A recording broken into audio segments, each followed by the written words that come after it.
छोट हुंतु कि बड़ समस्त मोमोस बहुत पसंद थाए। तो आज ये मोमोस वीडियो देखि सारा पर छोट छुआ मान थे बन के खाइबा लगी देवे। आशा करुच्ची आज भिडियोटी आपण मानक बहुत भल लगे। नमस्कार फ्रेंड्स, मु लिपि आपण को स्वागत करुच्ची मोर ओडिया यूट्यूब चैनल लिपि होम किचन रे।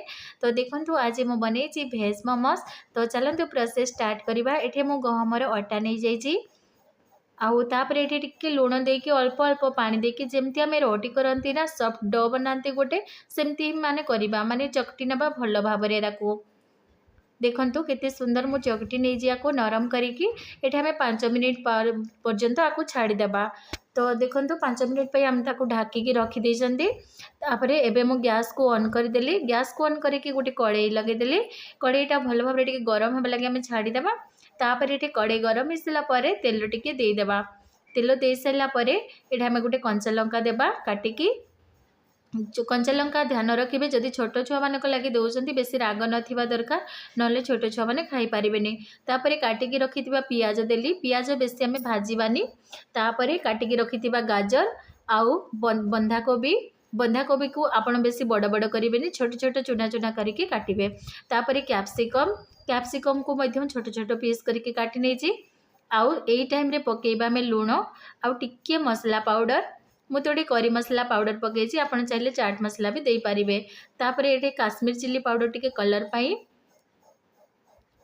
तापर ये जीरा गुंड देके मु भल भाव आउ टिके हल्दी गुंड देके भल भाव आपको मैं चलई नौची। तो देखंतु ये आम जो मोमोस भितर पैकिंगटा थाए स्टूपिंग, तो सहीटा मुझे तैयारी करुँची। आम भल भाव टिके चलई नेबा। आटा को पूरा 100% सिझेबानी। एटा को टिके माने 80% टिके सिझी आसीबो। तापर आम आपको बंद कर देबा। तो देखंतु पूरा को भल भाव सिझेबेनी।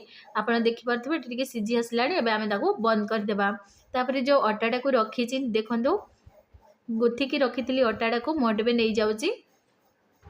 तापर छोट छोट जमी आम पूरी बनाती ना पूरी टे छोट छोट करवा जेहेतु गोटे गहमर अटारे मुझे बनाऊँगी। आपड़ जब मैदारे बनइबे आहरी पातला हे आटा गहम अटारे जेहेतु मुझे बनाऊँगी टे मोटा रोचे मोमोसटा। तो देखो जमी आम पूरी बनाती सेमती गोटे बनइबा छोट रोटी। तापर आम कौन करवा ना आपको फोल्ड करवा। फोल्ड एमती करेंगे देखु गोटे हाथ में धरवे आ गोटे हाथ में एमती कुंची कुंची करके फोल्ड करे पूरा मोमोस शेप देदेवे। तो कितने सुंदर गोटे मोमोस आमर रेडी हो गला। चलतु नेक्स्ट भी बनइबा। तो जो स्टूपिंग करके रखी थी देखूँ ये मुझे पूरी करके रखीदे छोट छोट बेलिकी से गुड़ाक मुझे पैकिंग करदेली सबू आउ ये मोमोस बनई देती।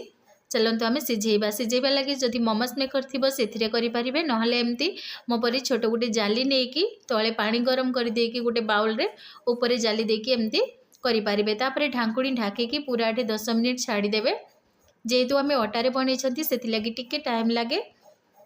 तो देखंतु ढाकुणी ये खोलीदेली। तापर ये सब भेपर बाहर को बाहरी गला। आप देखिपे पूरा सिझी जाइए मोमोस आमर आ बहुत बढ़िया भाव में बनई हेल्दी मोमो।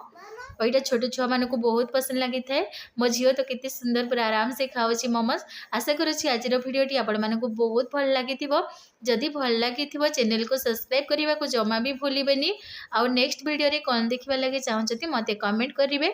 जदि मो चैनल रे नुआ आछंती चैनल को सब्सक्राइब करदेवे। तो आज मोमोस वीडियो आपण मानक केमती लगिला मत कमेंट करने को जमा भी भूलें। देखो मो छोट झील केते सुंदर खाऊँगी आउ दिने दिने मु टिफिन बॉक्स रे मध्य देई पारिबी। थैंक यू वीडियो को शेष पर्यंत देखि।